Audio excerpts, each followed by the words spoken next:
The competitive 40K network presents Art of War. Art of War.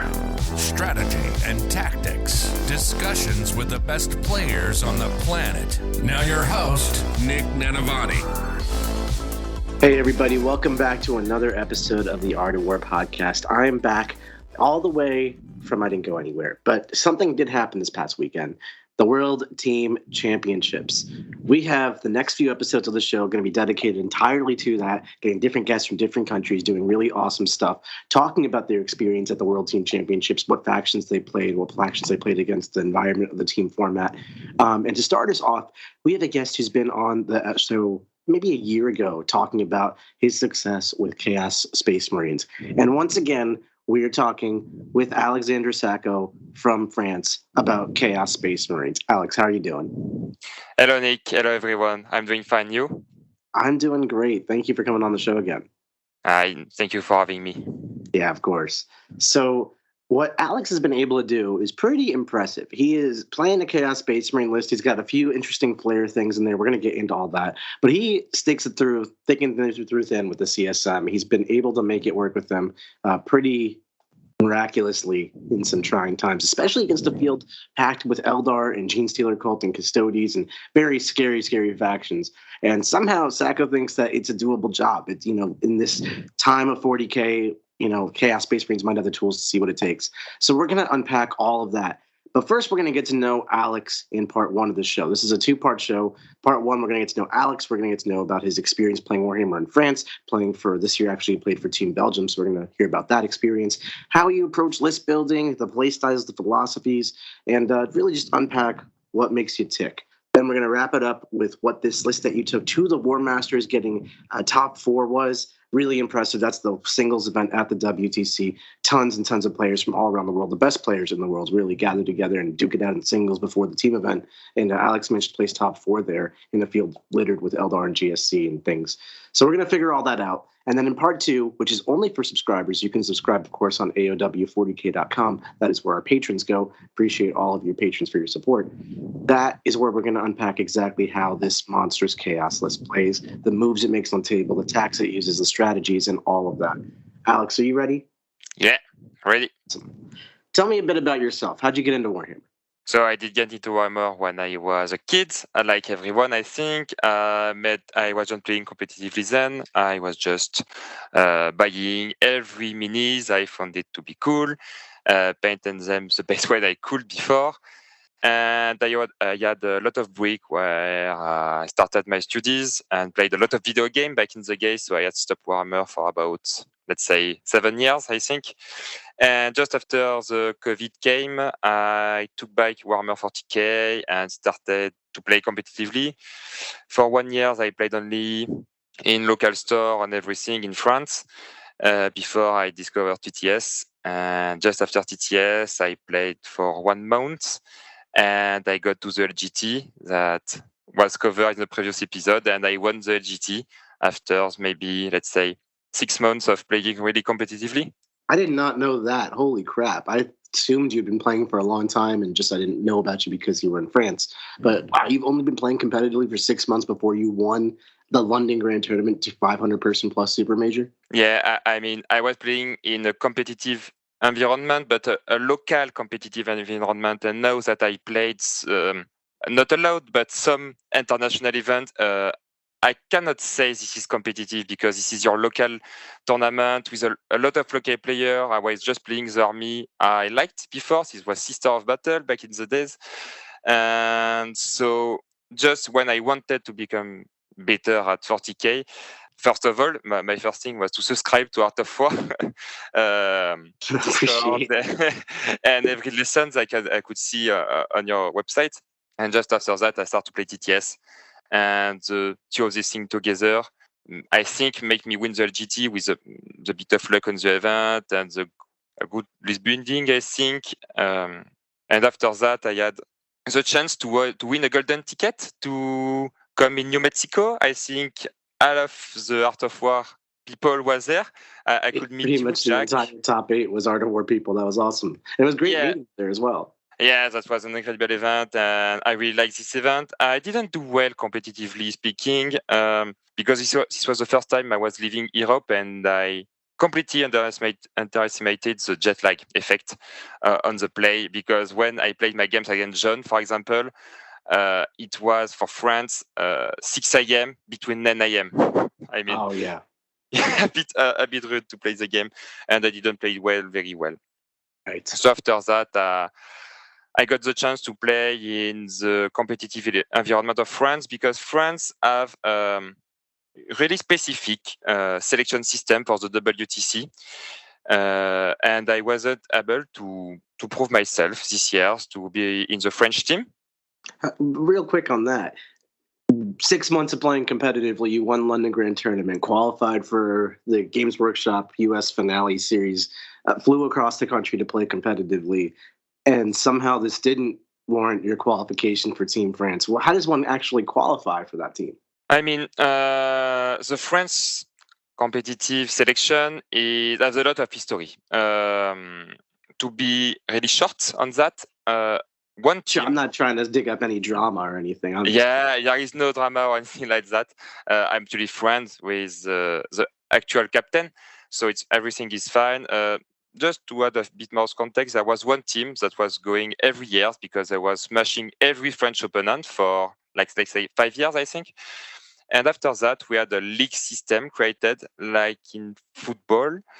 We have 3 steps of league, and the first of all is the Premier League with only 6 teams playing 2 times a year, and the best of this team get to play a tournament with only the 4th best of the 6 team, and the best of this team get to be the new French captain. And this year I wasn't able to make it because I think the French captain did still a good job on the selection. He took the player he was thinking to be the best at the moment, and I did pretty poorly in one of these tournaments in France. So I think this is the choice and why he didn't take me this year. Yeah, it's such a snapshot of time, right? You're making these decisions months and months and months ago, and in addition ago as well. So who knows? Anything could happen. Yeah, I mean, the French team was almost decided in May or something like that. Nice. So I want to focus a bit more on your climb to such a competitive level before we kind of break into your philosophy and approach to Warhammer. You mentioned Art of War, which I appreciate endlessly. I really do, and hopefully it was a genuine mention there. But what was your approach to actually getting better at Warhammer? Because you climbed the competitive ladder so fast. You know, I spent years and years and years trying to get myself to a point where I could win a tournament like LGT, and you did it in 6 months. I've never heard of that. I mean, I did it in 6 months, but I played a bit back. I didn't just start playing and 6 months later get to win the LGT. I played for, let's say, 1 year to learn the rule and everything like that. And after that, I wanted to be good from 6 months. The first thing is to, when you, for example, when you lose a game, you need to take a step back and analyze why you did lose this game. Was it a bad matchup? What was the poor decision I make and everything like that. A lot of people tend to blame a loss on luck, for example. Sometimes it can happen, but that doesn't explain everything of the game. You could have made a better decision, and if your decision is only relying on an overall, for example, I don't think that's a good decision then. The best way to start getting better is to play with better opponents every time. I got beat a lot of time by, for example, Liam VSL, that is a Belgian player, a really good Belgian player. I played on TTS a lot with Nassim, for example, that is playing for Team England. I tried to play with Vic, but I didn't get the chance to play with him. Play with David Gellard, for example. A lot of names that are really good at the game. So when you're at this caliber of player, I suppose it's not that hard to play other players of that caliber. But if you're some dude from France and you walk up to Nassim from England, I'll just mention it since you did, and you're like, hey, could you play me in a game of Warhammer on TTS? Does that work? Does he just say yes to that? Do you find really amazing players to just play with you, or do you have to like build yourself up? How do you do that? I mean, that's a bit unfair because I think you have to build yourself up. This is just after that I win the LGT that I got invite on some Discord. I could the chance to play a lot of great players that was interest in my playstyle. But before that, you're right, it's really hard to get, like say, good player to play with you, because the good player won't learn many things and he want to get better. So we play player of this caliber.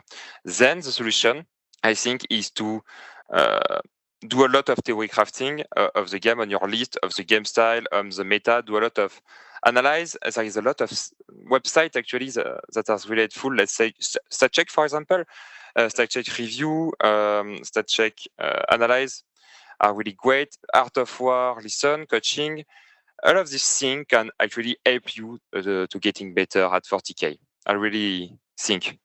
Yeah, it kind of sounds like the tools are there basically to get your baseline, right? This podcast is a great example, but all of our services, the War Room coaching, there's a lot of ways you could just get better. And then playing locally, play against your best local player, that kind of thing.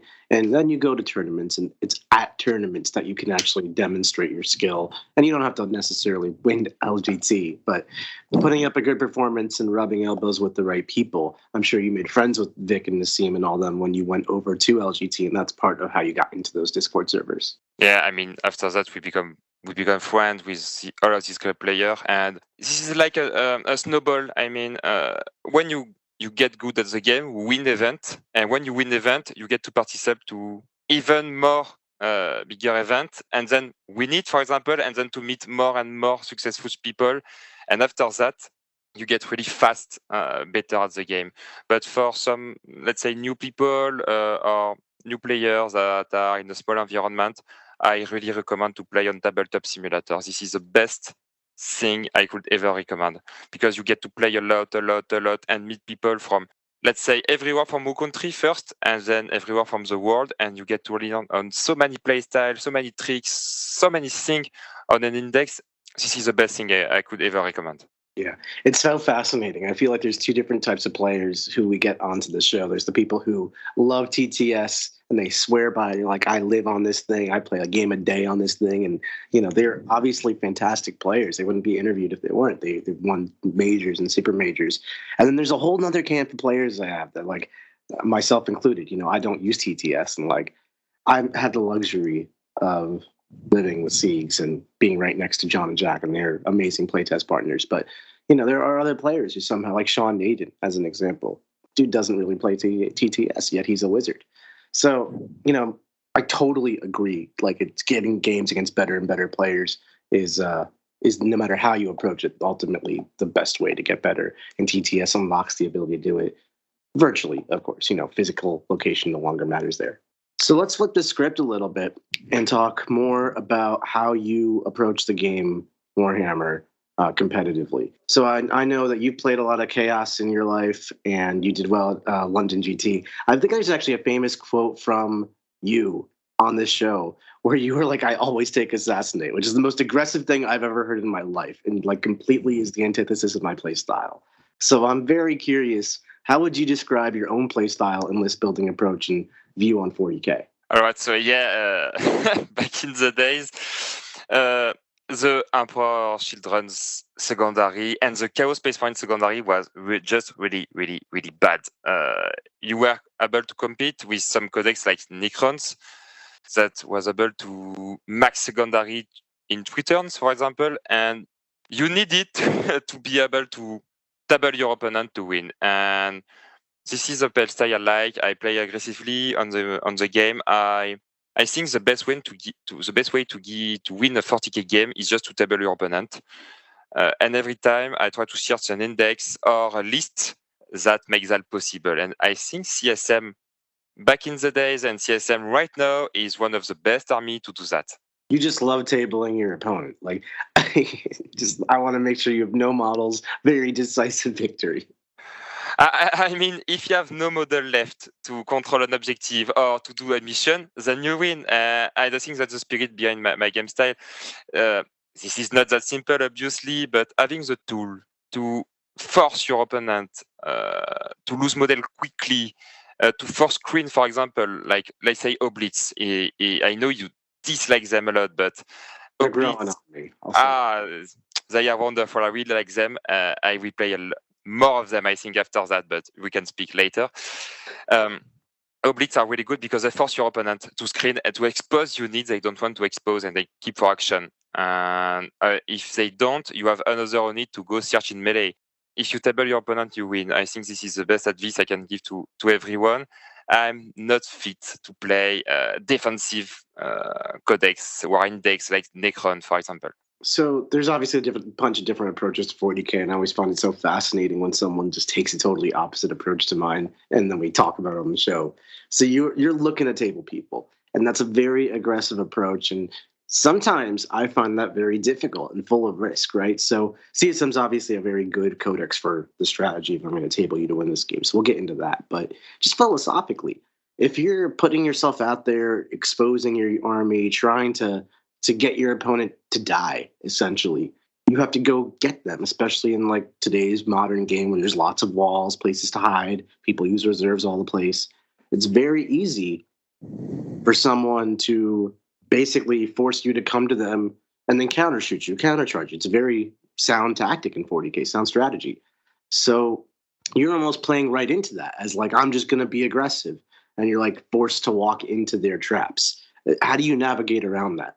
I had a game in the War Master with Ines Wilson that is a really, really good defensive player. He had a really defensive play style. And I think the best way to overcome someone that building a castle, for example, is to make him think you're gonna be in advantage because you're gonna be taking the map. And you can make them think if you don't play aggressively and they stay in their castle, they won't get by the point because you're going to take advantage on primary, you're going to take advantage on secondary, and you take the whole map. So you screen the reserve and you don't attack their castle, and they can feel a bit, let's say, disappointed, but surprised that you don't come into that trap. So against this type of play, I usually wait a bit, like let's say it on 3, for example. And when he start to move a bit the castle to start playing the mission, actually, I just went full aggressive on mid this turn. And I kill the most thing I can. And he need to take one more turn to kill my really kill unit, let's say a Blitz, Abaddon, or Fortune, for example, in this index. And by that, it's already turned 4. So it's too late for him to come back. Otherwise, if you see people, you don't let him the time to build the castle, and you go full aggressive turn 1, 2, 3.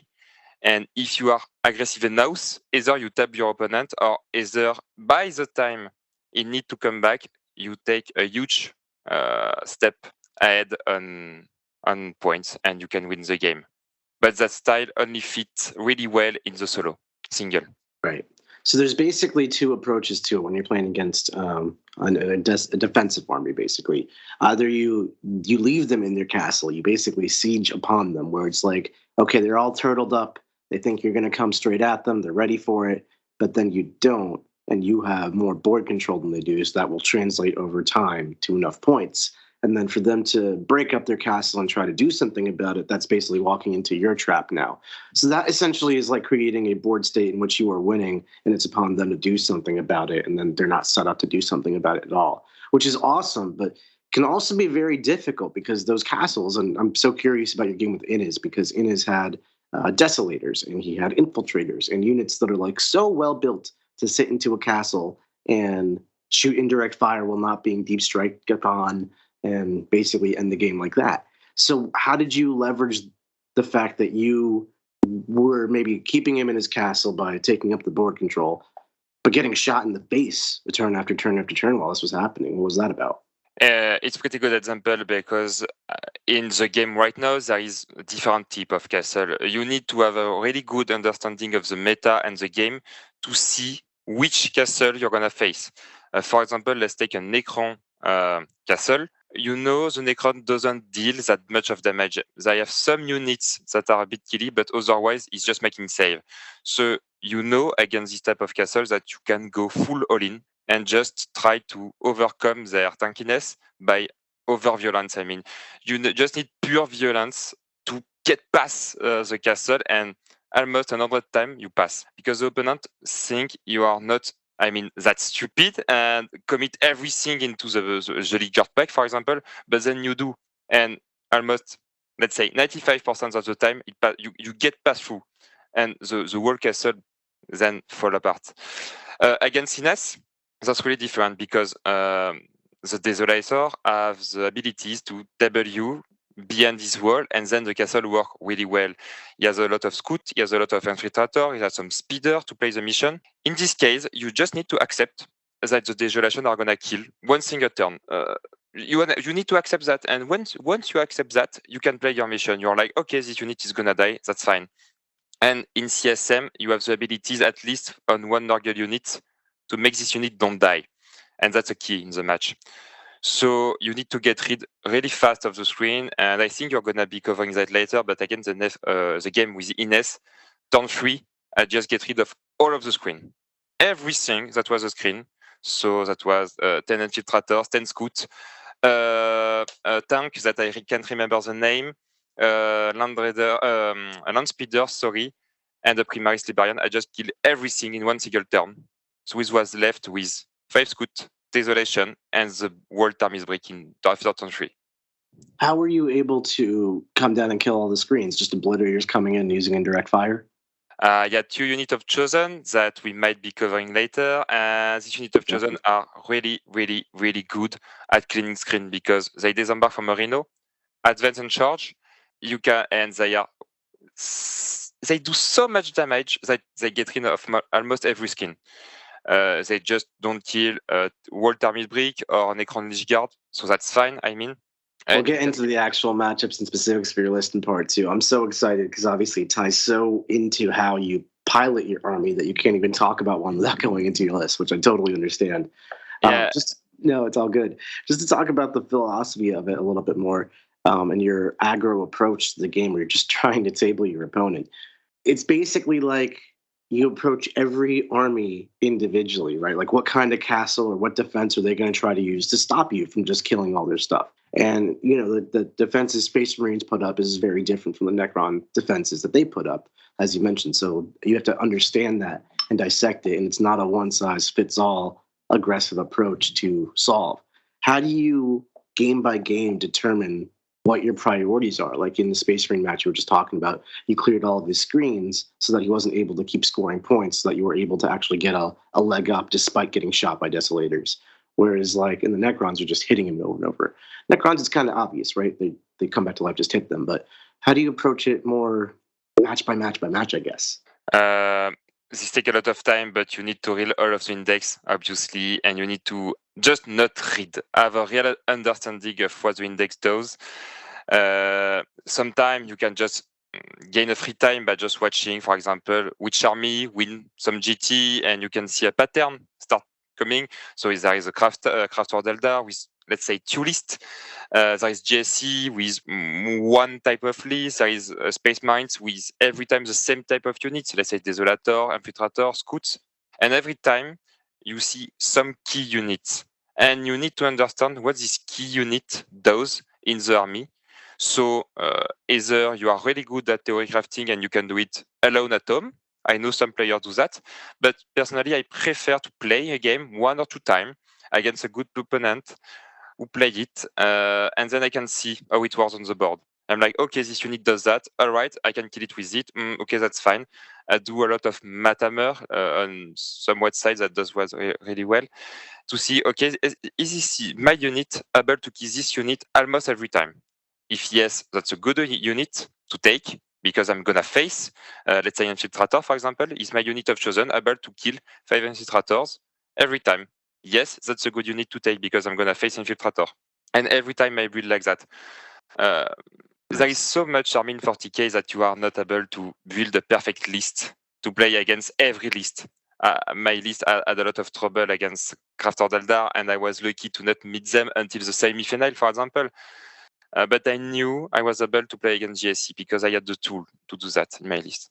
I'm so excited to talk about how you actually took Space Marines and beat GSC with it. That's fascinating. And you didn't even do it with Terminators and putting the cart before the horse. But let's talk about your experience at WTC and the War Master singles. You played. Did you play the same list in both? Yeah, I played the same list in both. There is 2 different philosophy. There is a lot of people that take the same list in both. And because you can train, you have, let's say, 3-6 games to train your list and to get in good condition to play the team event. And there is another type of people that take a different codex or different list to hide the strategy, for example. Australian did that actually this year. They did take a different codex or a different list to hide their playstyle. Or there is some players that just take Eldar to win a golden ticket, for example. And this is two different philosophy. In my part, I take 2 times the exact same list for the 2 events. Right. So were you just trying to get more practice with your army before the main event, or did you actually think this was your best shot at placing well in the singles tournament? No, this was only for more practice event. I didn't think... I knew Chaos Space Marines was a good army to do result, but I didn't think I was able to go this far, actually. Really? So you actually overperformed your expectations? I mean, I was lucky to not meet a single Eldar in 6 games. This is why I was able to beat every army except Eldar. And I didn't beat them until me, so that's fine. Right. Do you think your army can beat Eldar, or do you think that's just unwinnable? Not my list. I think my list... Against a very bad Eldar player, maybe I'm able to do something because, speaking of broken armies, Eldar is way more like Leviathan needs that came out of the codex. So they are really good at everything, but you can play into them. They are not like, let's say, the Orc Buggies or the Harlequin Void Weaver Spam. They are just impossible to play against. Yeah, you can play a game of Warhammer against them, which is impressive because, with Fire and Fade and Phantasm and Overwatch, they just have so much just trickery. But if you think you can get a good game out of that, that's awesome. Yeah, actually, a lot of codex, but some codex can beat them, and I already prepare for the LGT with a little surprise to beat the Crafter Eldar. Nice. So how did your team do overall? You played for Belgium, right? Yeah, I think the Belgium team is really, really great overall because Belgium was a C2 team, so we was playing C2 is the second part of the tournament, so it's between the 10 place and 18, I think. So we did end first of the second seed, that was 10 plus. We ended before some seed 1 team, like for France, for example, that we play in the last round, and we did the perfect draw, 80 to 80, sorry. I did see that, yeah, 80-80 draw against France. Was that emotional for you? Was that a whole experience? We just play against France, and so, I mean, we knew the people, so that was really good. And for me, obviously, there was a bit of emotion. Playing against my national team is always something a bit weird. Right. Did you have mixed feelings about that round? No, because that was really clear. I was playing for Belgium this year, so I was a Belgium player this year. I did the pairing along with Liam, as I said, and we just try to figure the best way to win the pairing. And actually, I think we might have lost the round because of me, because I did poorly in the last game. If I just did my estimate, we would have won by 1 point. Wow, that's crazy. That's a really awesome round. Great showing from Belgium, too. Typically, you don't think of Belgium as a top 10 team, but you guys showed up this year. That's awesome. Did you have any surprising things or interesting takeaways from now having experienced it? Was this your first World WTC also? Yeah, this was my first WTC. First one master and first WTC. I played in team only in France, and I'm a lot more of a solo single player for international. So I was really happy that I get to play with a team this time. How did you find the whole experience? The whole experience is actually really, really great because the event was wonderful. You get to meet and speak with so many people, so many good people. You meet so many people from around the world that came to play 40K because we share the same hobbies. It's just really good. You can just speak to everyone. You have a beer. You come to a table and you speak with someone. Everyone speak. Yeah. We swap shirt. I got back home with one shirt from Nassim and Big VJ. So I'm happy about that. I have 2 Team England shirts, and they got mine from my team, my French team actually. So I think this is just really, really cool. And speaking competitively, this year's was really, really good. And I think a lot of people have trained, and the overall level just get better and better every year.